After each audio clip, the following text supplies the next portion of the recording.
In today's lesson, we're going to learn about adjacent angles. So if we have a problem like this one that says, what is the value of S? And we have one angle here and then one angle here, and S is this angle. So going from this ray to this ray.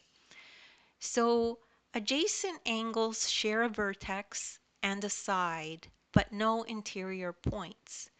So we could see that these two angles share this vertex and they also share a side.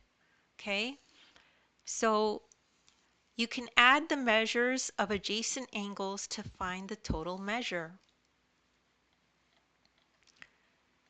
So all we have to do to find S is we add 40 plus 20, and that gives us 60. So we know S equals 60 degrees.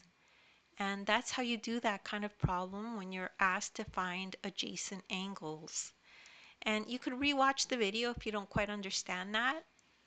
As well, you could take a look at the description. There's links there to other videos of mine that are similar.